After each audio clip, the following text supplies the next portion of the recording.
काय तुमच्या पायांच्या नसा तुम्हाला निळसर दिसतायत, पोटरीमध्ये दुखतंय, सूज दिसतीये किंवा नमनेस जाणवतोय, तर हा व्हिडिओ नक्कीच तुमच्यासाठी आहे. नमस्कार, मी doctor Mayuri from doctor Mayuri's physiotherapy clinic. आज आपण व्हेरिकोज व्हेन्सबद्दल बोलणार आहोत. त्याला स्पायडर्स व्हेन्स असं सुद्धा म्हटलं जातं.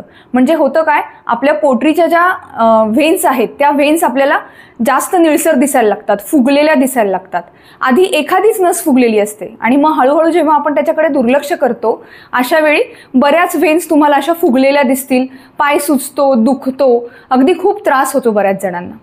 पण हे कधी होतं, तर हे स्पेशली अशा लोकांमध्ये होतं की ज्यांच्यामध्ये स्टँडिंग कामं जास्त आहेत, जसं की हाऊसवाईफ झाल्या, सर्जन, सिस्टर, किंवा ज्यांचं स्टँडिंग काम खूप जास्त आहे, सलून पार्लरमधली लोकं, यांना खूप वेळ उभं राहायला लागतं. अशा लोकांमध्ये हे खूप जास्त प्रमाणात आढळतं. तर हे काय का होतं, याच्यावरचे काय उपाय आहेत, याच्याबद्दल आज आपण बोलणार आहोत. सगळ्यात आधी आपण हे समजून घेऊयात की व्हेरिकोज व्हेन्स होतो कसा. तर काय असतं, आपलं हृदय जे असतं ते आपलं हृदय ऑक्सिजनेटेड ब्लड म्हणजे शुद्ध रक्त आपल्या सगळ्या अवयवांना पुरवत असतं, आणि जे अशुद्ध रक्त असतं ते हृदयाकडे परत येतं व्हेन्सच्या थ्रू. आणि आपल्या पोटरीमध्ये एक काफ मसल असतो, तर तो पोटरीचा जो स्नायू आहे त्याला दुसरं हृदय असं सुद्धा म्हटलं जातं. का? कारण तो स्नायू जेव्हा जेव्हा पंप होतो तेव्हा त्या व्हेन्समधनं सगळं रक्त जे आहे ते आपल्या हृदयाकडे पोचवतं, आणि ते रक्त असतं डिऑक्सिजनेटेड म्हणजे अशुद्ध रक्त असतं. हे डिऑक्सिजनेटेड ब्लड जे आहे ते व्हेन्सच्या थ्रू वरती जातं. त्यावेळेला व्हेन्समध्ये ह्या वॉल्व्स असतात, आणि या वॉल्व्स काय करतात, जेव्हा जेव्हा ब्लड त्यांच्यापर्यंत पोहोचते त्या वॉलपर्यंत, तेव्हा ती ओपन होते आणि नंतर ती ऑटोमॅटिकली क्लोज होते. पण व्हेरिकोज व्हेन्समध्ये होतं काय, ही वॉल्व खराब झालेली असते. त्यामुळे जेव्हा रक्त इथेपर्यंत येतंय त्यावेळेला ही ओपनच असते आणि वरती जाण्यासाठी त्याला ती पंपिंग ॲक्शन मिळत नाही. त्यामुळे जेवढं जाऊ शकतं चांगल्या वॉल्वद्वारे तेवढं रक्त वरती जातं आणि बाकीचं सगळं इथे असं जमा होतं. त्यामुळे होतं काय, ह्या नसा ह्या व्हेन्स अशा फुलतात, आणि मग जेव्हा ही मेन व्हेन त्याच्या वॉल्व्स खराब झालेल्या असतात त्यावेळेला कोलॅटरल्स फॉर्म होतात, म्हणजे अजून छोट्या छोट्या व्हेन्स तयार होतात जेणेकरून कुठून तरी रक्त वरती गेलं पाहिजे म्हणून, आणि मग त्याही फुलतात आणि तेव्हा आपल्याला त्या निळसर फुललेल्या अशा दिसतात, आणि त्याच्यामुळे मग स्वेलिंग येणं, पेन होणं, ह्या सगळ्या गोष्टी सुरू होतात.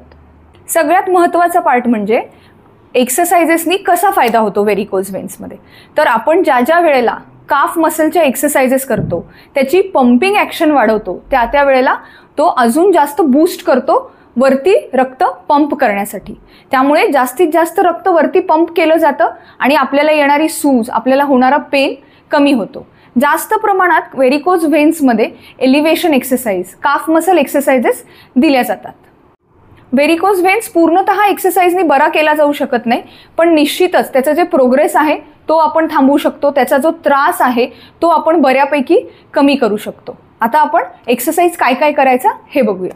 व्हेरिकोज व्हेन्समध्ये आता एक्सरसाइज करण्याच्या आधीसुद्धा तुम्ही ज्या वेळेला झोपलेले असाल किंवा रिलॅक्स वेमध्ये असाल त्यावेळेला सुद्धा तुम्हाला काय करायचं आहे, दोन्ही पायांखाली अशा उशा घेऊन त्यावरती पाय ठेवून झोपायचं आहे. पहिली एक्सरसाइज आहे, दोन्ही पाय उशीवरती ठेवायचे. ठेवल्यानंतर दोन्ही पायाचे पंजे तुमच्याकडे ओढा, खालच्या बाजूला पुश करा, पूर्णतः तुमच्याकडे ओढा, खालच्या बाजूला पुश करा. हे असं तुम्ही अराउंड 20 टाइम्स कराल. त्यानंतरचा दुसरा एक्सरसाइज जो आहे तो बँड घ्यायचा आहे आपल्याला एक, याला थेराबँड असं म्हटलं जातं. हा थेराबँड तुम्हाला असा टाय करायचा आहे पायाच्या भोवती. समजा तुमच्याकडे थेराबँड नसेल तर थेराबँड आणेपर्यंत तुम्ही टॉवेल किंवा ओढणीचा सुद्धा वापर करू शकता. सो आता हा थेराबँड आपण असा पायाच्या अराउंड टाय केला आहे. पाय वरती घ्यायचा आहे सावकाश, पायाचा पंजा तुमच्याकडे ओढायचा आहे आणि ही पोझिशन 10 सेकंद आपल्याला होल्ड करायची आहे. हे असं आपल्याला 5 वेळा करायचं आहे. तिसरा एक्सरसाइज, याच पोझिशनमध्ये पाय ठेवायचा आहे, पाय वर घ्या, थेराबँड टाय केलेलाच असेल आणि पायाचा पंजा वर खाली करायचा आहे. थेराबँड आपल्याला पायाचा पंजा खाली करताना रेजिस्टन्स देतो आणि त्यामुळे बऱ्यापैकी काफ मसलचं कॉन्ट्रॅक्शन होऊन ब्लड पंपिंगला आपल्याला मदत होते. रिलॅक्स. त्याच्या पुढचा एक्सरसाइज जो आहे तो आहे सायकलिंग करायचं आहे आपल्याला झोपूनच.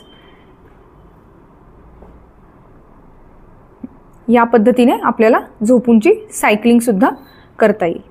या सगळ्या एक्सरसाइज दिवसातनं 3 वेळा 4 वेळा जेवढ्या वेळा तुम्हाला शक्य आहेत तेवढ्या वेळा करू शकता. पुढचा एक्सरसाइज जो आहे तो उभं राहून आहे.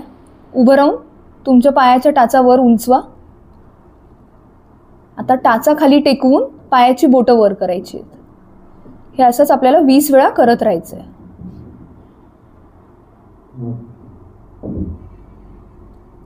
ह्या अगदी सुरुवातीच्या बेसिक एक्सरसाइजेस आपण करतोय. अजूनही बऱ्याच एक्सरसाइज आहेत, पण ह्या एक्सरसाइज चालू करायच्या आणि मग आपल्याला पुढच्या एक्सरसाइज करायच्या.